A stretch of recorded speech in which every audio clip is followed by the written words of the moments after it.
ಚಿಗೋರ ಚಾನೆಲ್ಗೆ ನೀವು ಇನ್ನೂ ಸಬ್ಸ್ಕ್ರೈಬ್ ಆಗಿಲ್ಲ ಅಂತಂದ್ರೆ ಈಗಲೇ ಸಬ್ಸ್ಕ್ರೈಬ್ ಆಗಿ, ಹಾಗೆ ಇನ್ನೂ ಹೊಸ ವಿಡಿಯೋನ ನೀವು ನೋಡಬೇಕಂತಂದ್ರೆ ಈ ಕೂಡಲೇ ಬೆಲ್ ಬಟನ್ನ ಕ್ಲಿಕ್ ಮಾಡಿ. ಹಾಗೆ ಈ ವಿಡಿಯೋ ನಿಮಗೆ ಇಷ್ಟ ಆದಲ್ಲಿ ಲೈಕ್ ಮಾಡಿ, ಶೇರ್ ಮಾಡಿ, ಹಾಗೆ ಕಾಮೆಂಟ್ ಮಾಡಿ.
ಸರ್ ನಮಸ್ಕಾರ. ನನ್ನ ಹೆಸರು ಚೇತನ್ ರೆಡ್ಡಿ ಅಂತ.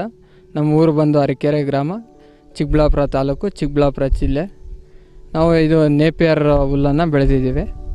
ಈ ತಳಿ ಬಂದು ಕೊಯಮತ್ತೂರು 5 ಅಂತ, ಕೋ5 ಅಂತ.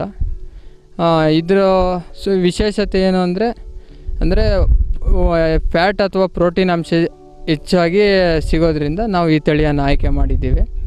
ಮುಖ್ಯವಾಗಿ ಈ ತಳಿಯನ್ನು ನಾವು ಯಾವ ರೀತಿ ಬೆಳಿಬೇಕು ಅಂತಂದರೆ, ಭೂಮಿ ಸಿದ್ಧತೆಯನ್ನು ನಾವು ಚೆನ್ನಾಗಿ ಉಳುಮೆ ಮಾಡಿ ಒಣಗಿಸಿ, ನಂತರ ಸಾಲಿಂದ ಸಾಲಿಗೆ ಒಂದು 2.5 ಅಡಿಯಿಂದ 2 ಅಡಿಯಿಂದ 2.5 ಅಡಿ ಅಂತರವನ್ನು ಕೊಟ್ಟು, ಇದು ಗಿಡದಿಂದ ಗಿಡ ಅಂದರೆ ಗಡ್ಡೆಯಿಂದ ಗೆಡ್ಡೆಗೆ 1.5 ಅಡಿ ಅಂತರವನ್ನು ನಾವು ಕೊಟ್ಟು, ಒಂದೊಂದು ಕಡ್ಡಿಯನ್ನು ಏನು ನಾವು ಒಂದೊಂದು ದಂಟನ್ನು ಬೇರು ಸಮೇತ ನಾವು ಈ ಕೋ5 ಎಂಬ ತಳಿಯನ್ನು ಬೇರಿನ ಸಮೇತ ಒಂದೊಂದು ದಂಟನ್ನು ಮಾಡಿದ್ವಿ.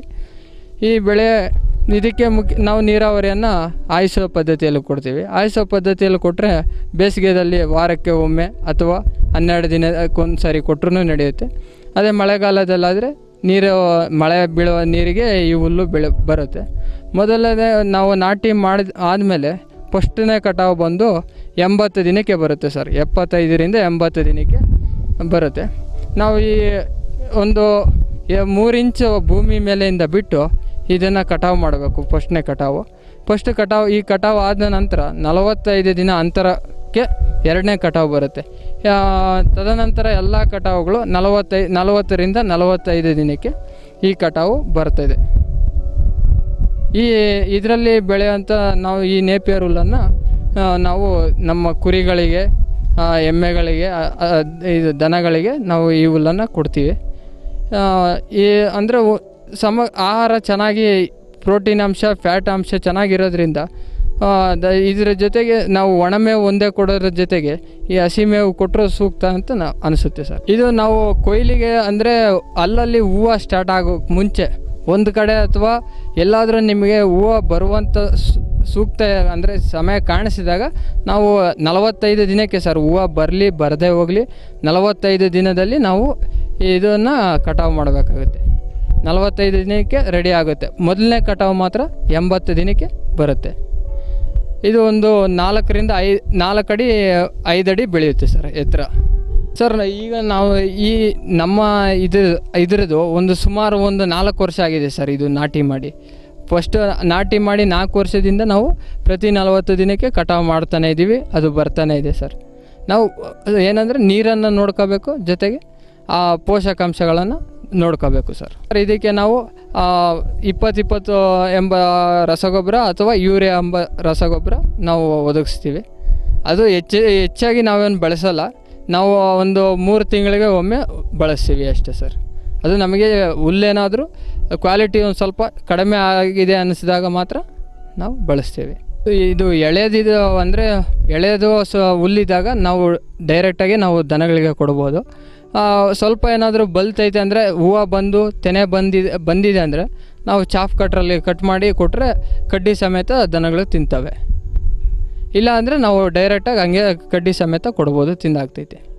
ಈ ಮೇವಿನ ಇದು ದಂಟು ಎಲ್ಲಿ ಸಿಗುತ್ತೆ ಅಂದರೆ ನಮಗೆ GKVK ಹೆಬ್ಬಾಳ ಇದರಲ್ಲಿ ಸಿಗುತ್ತೆ, ಅಥವಾ IIHR ಹೆಸರುಘಟ್ಟದಲ್ಲಿ ಮೇವಿನ ಘಟಕದಲ್ಲಿ ನಮಗೆ ಈ ತಳಿಯ ದಂಟುಗಳು ಸಿಗುತ್ತೆ.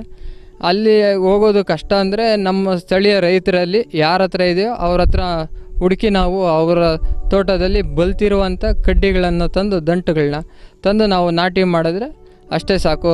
ಈಗ ನಾವು ಮಾಡಿರುವುದು ನಮ್ಮ ತೋಟದ ಬದುಗಳಲ್ಲಿದ್ದ ದಂಟುಗಳನ್ನ ತಂದು ಇಲ್ಲಿ ನಾವು ನಾಟಿ ಮಾಡಿದ್ವಿ, ಅದು ಚೆನ್ನಾಗಿ ಬೆಳವಣಿಗೆ ಆಗಿದೆ ಸರ್. ಈ ಹುಲ್ಲನ್ನು ನಾವು ಸಮತಟ್ಟಾದ ಜಮೀನಿನಲ್ಲೇ ಬೆಳಿಬೇಕಂತೇನಿಲ್ಲ ಸರ್. ನಾವು ಈಗ ಕುಂಟೆಗಳಿರ್ಬೋದು ಅಥವಾ ಬದುಗಳಿರ್ಬೋದು, ಆ ಮಣ್ಣು ಮಳೆ ಬಿದ್ದು ಆ ಮಣ್ಣು ಕೊಚ್ಕೊಂಡು ಹೋಗದಂತೆ ನಾವು ಇವನ್ನ ನಾಟಿ ಮಾಡ್ಕೊಂಡ್ರೆ ಇದ್ರ ಬೇರು ಚೆನ್ನಾಗಿ ಬಿಟ್ಟು ಆ ಮಣ್ಣನ್ನು ಗಟ್ಟಿಯಾಗಿ ಹಿಡ್ಕೊಳುತ್ತೆ. ಜೊತೆಗೆ ನಮಗೆ ಇದು ಹುಲ್ಲು ಸಿಗುತ್ತೆ. ನಾವು ಬದುಗಳ ಮೇಲೆ ಆಗಿರ್ಬೋದು, ಕೆರೆ ಕುಂಟೆಗಳು ಬದುಗಳ ಮೇಲೆ ಇರ್ಬೋದು, ಬೆಳ್ಕೋಬೋದು. ನಮಗೆ ಜಾಸ್ತಿ ದನ ಕರುಗಳಿದ್ದಾವೆ ಅಂತ ಅಂದರೆ ನಾವು ಮಾಮೂಲಿ ಸಮತಟ್ಟವಾದ ಜಮೀನಿನಲ್ಲಿ ಬೆಳೆಯಬಹುದು ಸರ್.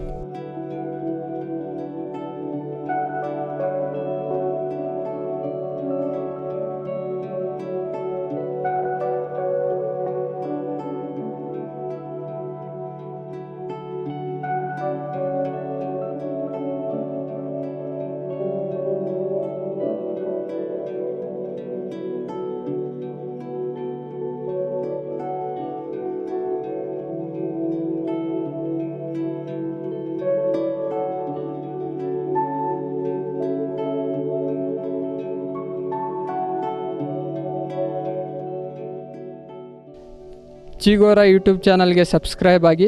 ಈ ವಿಡಿಯೋ ನಿಮಗೆ ಇಷ್ಟವಾಗಿದ್ದರೆ ಶೇರ್ ಮಾಡಿ, ಲೈಕ್ ಮಾಡಿ, ಹಾಗೂ ನಿಮ್ಮ ಅನಿಸಿಕೆಗಳನ್ನು ಕಾಮೆಂಟ್ ಬಾಕ್ಸಿನಲ್ಲಿ ತಿಳಿಸಿ. ಧನ್ಯವಾದಗಳು. ರೈತರನ್ನು ಸದಾ ಗೌರವಿಸಿ, ಅವರೊಂದಿಗೆ ಸಹಕರಿಸಿ.